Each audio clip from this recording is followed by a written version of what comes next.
Guys, તો આજે મારા કિચનમાં બને છે દાળ બાટી અને એ પણ બાફલા બાટી. તો ચલો ગાઈઝ, મસાલાથી ભરપૂર દાળ બાટી બનાવીએ. તો જુઓ ગાઈઝ, દાળ બાટીને દાળ બનાવવા માટે મેં 2 દાળ લીધી છે. એક છે તુવેરની ને એક છે અડદની.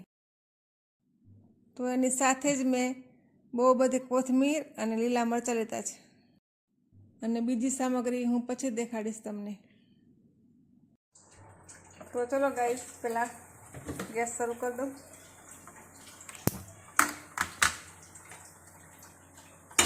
હવે ઉપર કુકર મૂકી દઈશ. હવે એમાં પહેલાં પાણી ગરમ કરવા મૂકી દઈએ.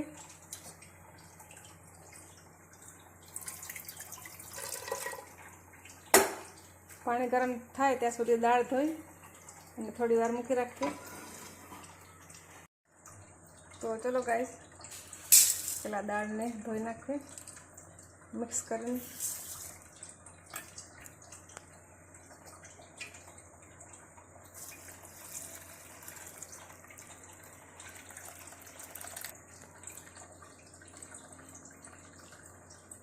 તો ગાઈઝ, દાળ ધોવાઈ ગઈ છે. હવે થોડી વાર એને ઢાંકીને મૂકી રાખીશ ત્યાં સુધી પાણી ગરમ થાય, પછી અંદર દાળ નાખીશ. ગાઈઝ, પાણી ગરમ થઈ ગયું છે. હવે હું દાળ ઉમેરીશ કુકરમાં. હવે એમાં નાખીશું હળદર, મીઠું અને તેલ. તો ચલો ગાઈઝ, 1 ચમચી હળદર નાખી દઈએ દાળમાં. 1 ચમચી મીઠું અને થોડુંક તેલ.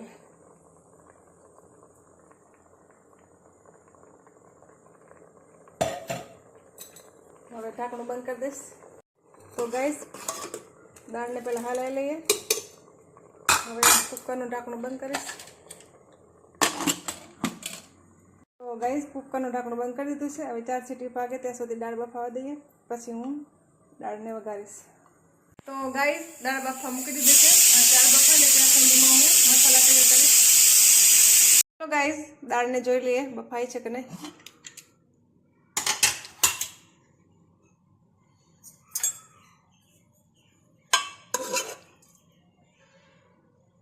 દાળ બફાઈ ગઈ છે. થોડું પાણી નાખીને એકવાર મિક્સ કરી લઈશ.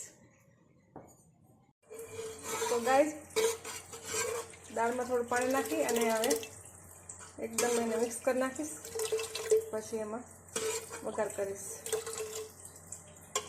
તો ગાઈઝ, મસાલો તૈયાર છે અને મસાલામાં છે મરચું, હળદર, ધાણા જીરું, ગરમ મસાલો, ટામેટું, ડુંગળી, આદુ લસણની પેસ્ટ, અહીંયા છે જીરું, હિંગ અને સૂકું 1 લાલ મરચું, અહીંયા છે લીલું મરચું, ધાણા અને 1 તેજ પત્તું. તો ચલો ગાઈઝ, દાળને વઘારી દઈએ. હવે તો અહીંયા ગેસ ઉપર કઢાઈ મૂકી દીધી છે. હવે હું નાખીશ એમાં તેલ.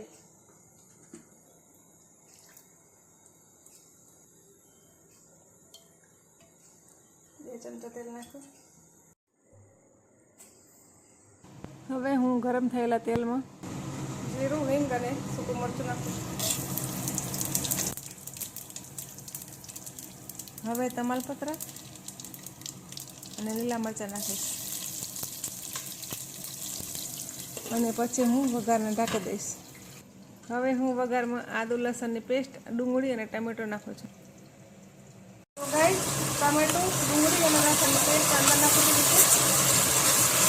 થોડું પાકી જાય પછી નાખીશ મરચું, હળદર અને ધાણા જીરું. હવે સૂકો મસાલો નાખીશ અને મિક્સ કરીશ જ્યાં સુધી તેલ છૂટું ના પડે ત્યાં સુધી. અને આમાં હું નાખીશ હવે કોથમીર. ઉપરથી પછી બીજી નાખીશ. અત્યારે આમાં મસાલા નાખી દઉં. આનાથી ટેસ્ટ દાળમાં બહુ સરસ આવે. કેમ કે અંદર કોથમીર છે ને તેલની સાથે પાકે ને દાળનો સ્વાદ બહુ મસ્ત આવે. તો ગાઈઝ, મસાલો પાકી ગયો છે. હવે એમાં નાખું છું હું દાળ.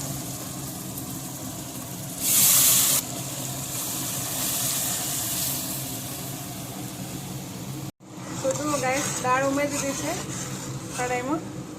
હવે હું ચાખીશ, ટેસ્ટ કરીશ કે મીઠું નાખવાનું કે નહીં.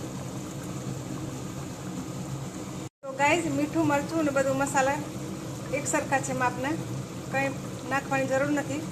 અને સ્વાદિષ્ટ છે.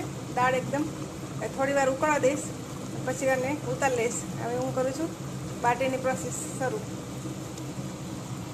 ચલો ગાઈસ, દાળને ઢાંકી દઈએ. તો ગાઈસ, દાળ તૈયાર છે. હવે ઉપર થોડી કોથમીર નાખી દઈએ, પછી બીજી ગાર્નિશિંગમાં નાખીશ.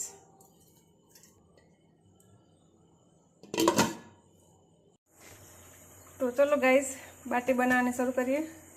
તો પહેલાં મેં અહીંયા પાણી ગરમ કરવા મૂક્યું છે. થોડું સહેજ નવશેકું પાણી ગરમ થાય એટલે ગેસ બંધ કરી દેવાનો. અને હવે આમ હું લઈશ ઘઉંનો એકદમ કકરો લોટ, કે ભાખરી બને ને એવો લોટ લેવાનો છે. તો આ છે ભાખરીનો લોટ, એમાંથી હું બાટી બનાવું છું.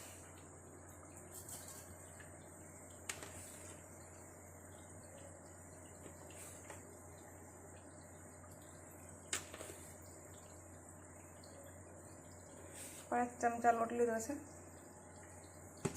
હવે પાણી ગરમ થઈ ગયું છે, ગેસ બંધ કરી દઈશ.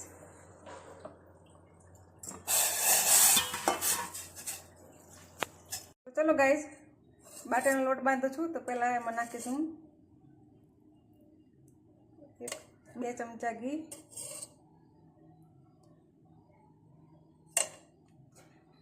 અને થોડો અજમો અને મીઠું,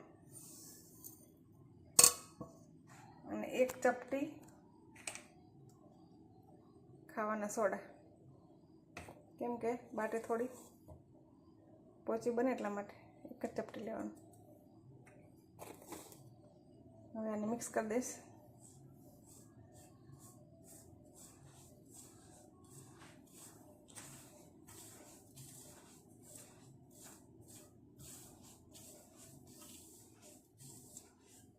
ચપટી હળદર લઉં છું. બાટીનો કલર થોડોક પીળાશ પડતો આવે ને તો સારી લાગે.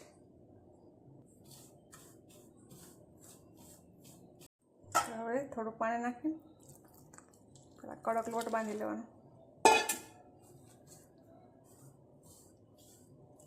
ગરમ પાણી છે ગાઈસ, એટલે થોડું બળી જવાય છે, પણ ધીમે ધીમે બાંધું છું.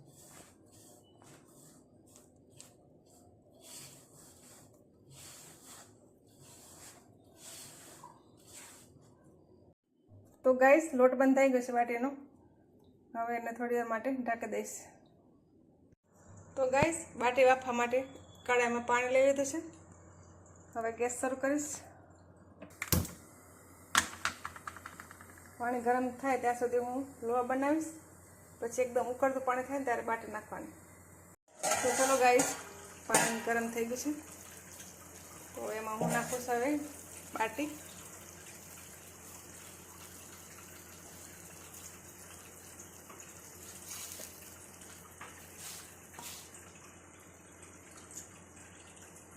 બાટી નખાઈ ગઈ છે. હવે એને ચડવા દઈશું 20 મિનિટ સુધી. ત્યાં સુધી ઢાંકી દઈએ ઢાંકણું. તો ચલો ગાઈસ, બાટી જોઈ લઈએ બફાઈ કે નહીં. તો એકદમ બાટી બફાઈ ગઈ છે, પાણી ઉકળે છે બરાબર. હવે ગેસ બંધ કરી દઈશ. બાટી કાઢી લઈશ બીજા વાસણમાં. જો ગાઈસ, ફૂલીને ઉપર આવી ગઈ છે. હવે એને ઠંડી પડવા દઈશ પહેલાં, પછી આના ટુકડા કરીશ 4, પછી હું તેલમાં ફ્રાય કરીશ. તો ચલો ગાઈસ, તેલ મૂકી દઈએ પહેલાં કડાઈમાં. તો ગાઈસ, તેલ ગરમ કરવા મૂકી દીધું છે કડાઈમાં. હવે હું બાટી તળીશ. તો જુઓ ગાઈસ, બાટીને કાપી લીધી છે. એક બાટીના 4 ટુકડા કર્યા છે. અને હવે હું આને તળીશ, તેલ ગરમ થાય એટલે. તો ચાલો ગાઈસ, બાટી તળી લઈએ.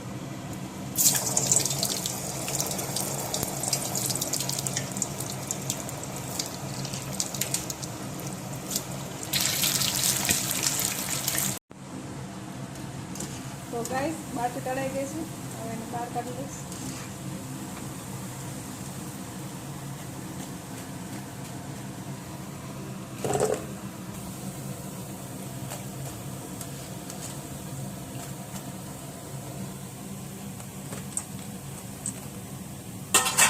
બધી બાટી તળાઈ ગઈ છે. હવે હું તળીશ નાની ભૂંગળી.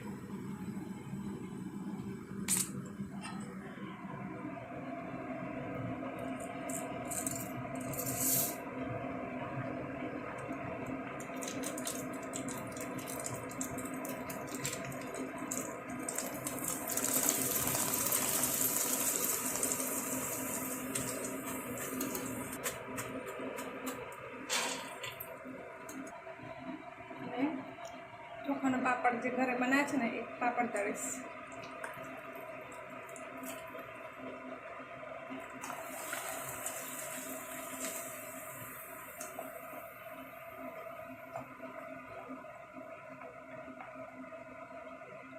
જુઓ ગાઈઝ, હવે તો સર્વિંગ બાઉલમાં કાઢી લઈશ દાળ.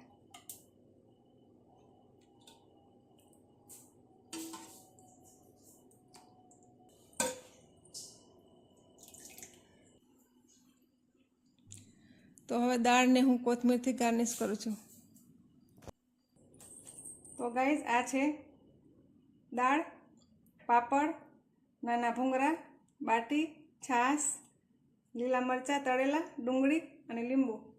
તો ગાઈઝ, તૈયાર છે રાજસ્થાનની ફેમસ દાળ બાટી, અને એ પણ બાફલા બાટી. તો ગાઈઝ, તમે પણ એકવાર જરૂર બનાવજો દાળ બાટી મારી જેવી, અને મને કમેન્ટમાં જરૂર જણાવજો કે મારી દાળ બાટી કેવી બની છે. તો ગાઈઝ, દાળ બાટી તૈયાર છે. ચલો જમવા.